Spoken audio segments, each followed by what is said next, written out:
Get ready for the countdown. 10, 9, 8, 7, 6, 5, 4, 3, 2, 1, 0.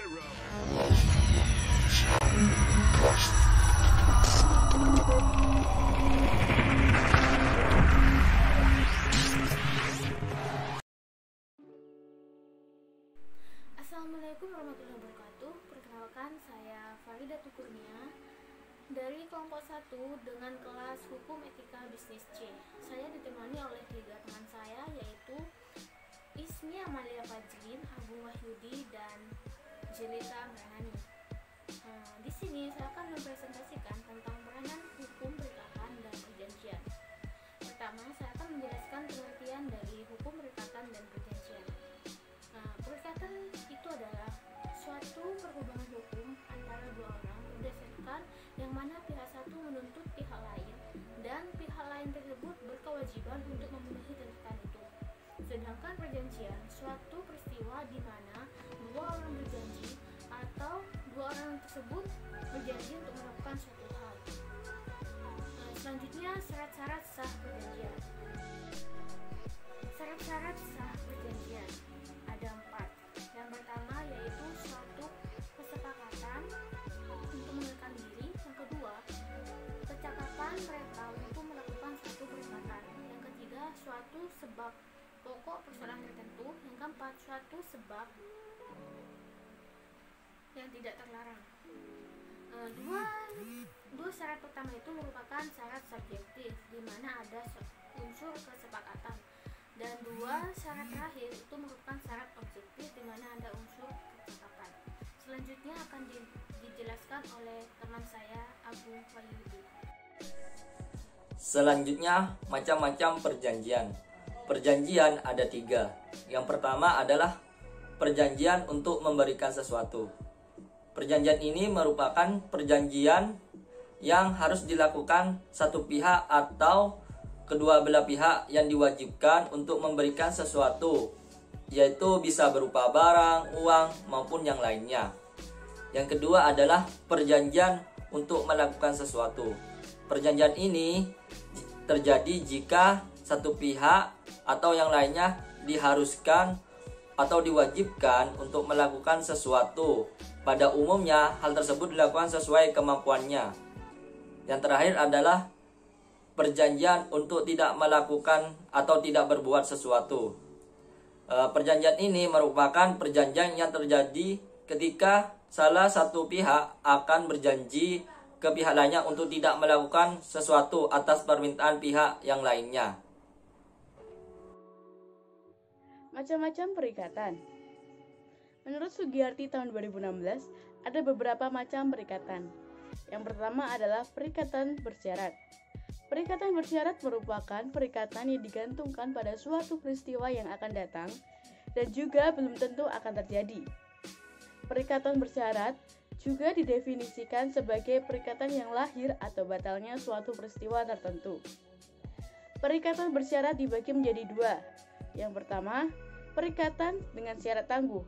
Yang kedua, perikatan dengan syarat batal. Perikatan dengan syarat tangguh merupakan perikatan yang terjadi apabila kegiatan atau peristiwa tersebut akan dilakukan. Sedangkan perikatan dengan syarat batal adalah perikatan yang pemenuhannya dapat berakhir jika terjadi sebuah peristiwa. Jenis yang kedua adalah perikatan dengan ketepatan waktu. Perikatan dengan ketepatan waktu merupakan perikatan yang hanya terjadi selama waktu yang sudah menjadi perjanjian yang ditentukan. Yang ketiga adalah perikatan alternatif. Perikatan alternatif atau yang disebut dengan perikatan mana suka merupakan perikatan yang dengan menggunakan alternatif lain untuk menyelesaikan masalahnya. Yang keempat, perikatan tanggung-menanggung. Perikatan tanggung-menanggung merupakan perikatan yang masing individu menanggung setiap akibat walaupun individu tersebut tidak melakukan kesalahan atau tidak bertanggung jawab. Yang kelima adalah perikatan yang dapat dibagi dan tak dapat dibagi. Perikatan yang dapat dibagi dan tak dapat berbagi merupakan perikatan yang prestasinya dapat dibagi tanpa mengurangi hakikat dari prestasi tersebut. Sedangkan perikatan tak dapat dibagi, yaitu perikatan yang jika dibagi, maka hakikat prestasinya akan berkurang atau juga bahkan hilang. Yang keenam adalah perikatan dengan ancaman hukuman. Perikatan dengan ancaman hukuman adalah perikatan yang disertai dengan ancaman hukum yang menjamin bagi pelaksana jika debitur tidak memenuhi prestasinya.